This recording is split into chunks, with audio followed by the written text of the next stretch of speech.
para explicar para vocês o nosso próximo capítulo que fala sobre absolutismo e mercantilismo.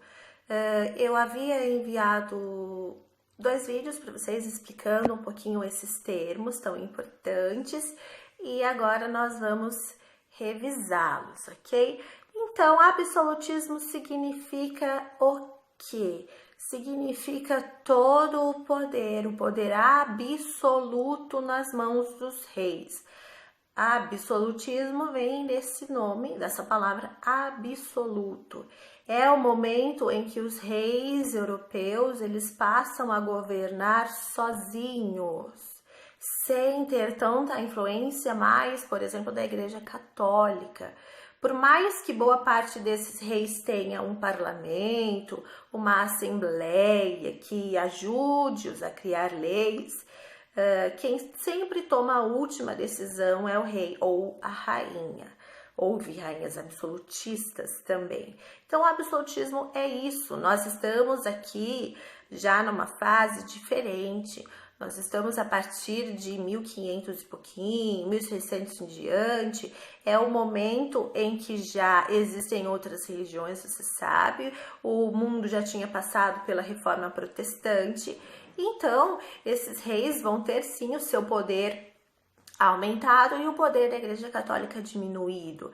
Absoluto vem nesse sentido também, tá? Que eles era um tipo de governo superior, aonde não havia tanto a interferência de mecanismos externos, como, por exemplo, a Igreja Católica. É uma monarquia normal, passava de pai para filho, era algo hereditário, e então não havia eleições, não era o povo que escolhia os seus reis, os seus governantes. Então são monarquias como outras, a diferença é que esses reis ou rainhas poderiam comandar o seu país sozinhos, sem ter tanta interferência da Igreja Católica, ok? Nós vamos falar sobre 2 países absolutistas, que o livro vem trazendo o exemplo para vocês, que é a Inglaterra e França. A Inglaterra pode ser entendida iniciando-se nesse mundo absolutista na época do Henrique VIII. Você lembra do Henrique VIII? Nós já falamos sobre ele. O Henrique VIII foi o rei que instituiu uma nova igreja na Inglaterra. Lembram dele? A igreja anglicana, aquele que casou com a Ana Bolena, transformou a plebeia em rainha. Lembram disso? A Ana Bolena, que acabou sendo mãe de Elizabeth I. Então, é o Henrique VIII que inaugura essa fase de mandar sozinho, tomar as maiores decisões, apesar que em muitos momentos do governo dele havia alguns cardeais que ajudavam a governar, ele inicia essa fase. No governo da filha dele, da Elizabeth I, isso vai ficar muito mais evidente. A Elizabeth vai conseguir organizar todos os poderes nas suas mãos mesmo, totalmente. Mas no momento em que o Henrique VIII ele rompe com a Igreja Católica, boa parte do clero é obrigada a sair da Inglaterra. É por isso que ele inaugura essa fase de absolutismo. E ele passa a mandar sozinho depois que ele declara o ato de supremacia, a lei que dizia que ele iria governar sozinho, que ele seria o novo chefe da igreja e também o novo chefe do Estado, ok? É nesse momento que se inicia, então, oficialmente o absolutismo na Inglaterra. A marinha inglesa, a partir desse momento, a Inglaterra começa a ser imbatível nos mares, porque a Espanha, que também tem uma marinha muito boa, a conhecidíssima Invencível Armada, eles atacam a todo momento, tentam invadir o território inglês para retirar essa rainha do poder, para retirar eles chamavam ela de herege, já que ela não era católica. Então eles precisam se defender e ela investe muito na marinha inglesa e consegue inclusive derrotar a frota naval espanhola, que tinha perdido pouquíssimas batalhas, inclusive por isso tinha esse nome de Invencível Armada. Ela consegue manter então a defesa do seu território, a relativa paz no seu território, e ela vai governar por muitos anos. Ela vai morrer bem velhinha, com 60 e poucos anos, e sem deixar descendentes. Por incrível que pareça, Elizabeth I ela não quis casar. Isso é muito importante você entender, porque é mais um caráter que torna ela absolutista. Ela sabia que a partir do momento que ela se casasse, as decisões todas passariam para o seu marido, para o rei, porque apesar das rainhas governarem, era um mundo predominantemente machista. Então a escolha dela não casar mostra demais as ideias absolutistas do momento. Ela não casa para realmente poder tomar as suas decisões, para não ter a influência de um marido, ou de repente para o marido não assumir o trono no lugar dela. Não pense que foi fácil. Exigia-se que os reis casassem, que as rainhas casassem para ter os descendentes, já que as monarquias elas funcionam nessa questão hereditária.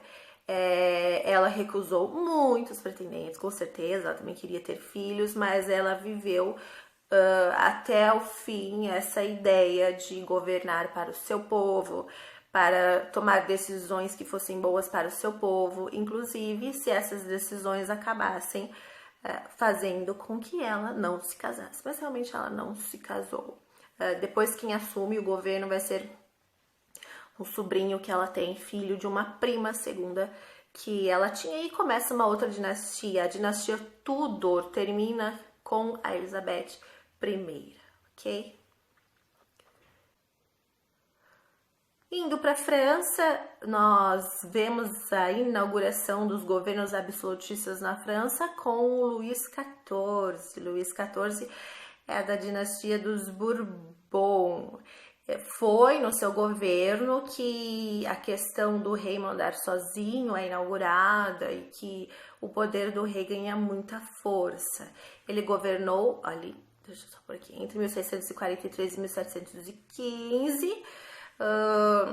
E foi nesse momento que os reis franceses passam a ter todo esse poder e essa pompa mesmo, porque ele vai fazer muitas mudanças, inclusive na própria vestimenta ali dos nobres. Ele vai ser um rei que, além de governar sozinho, ele vai pensar em nessa questão visual também francesa. Inclusive é ele que vai mandar construir o famoso Palácio de Versalhes. É ele que vai inventar a peruca, as peruquinhas francesas que depois vão ficar tão comuns na Europa inteira, né? Na Inglaterra também. E mais adiante, essa cultura da peruca virá também para a América, nessas regiões que são todas colonizadas por reinos europeus. Ele se chamava de Rei Sol. O Luís XIV se chamava de Rei Sol, inclusive. Ele tinha um logotipo mesmo, quando ele assinava o seu selo real, tinha o desenho de um sol.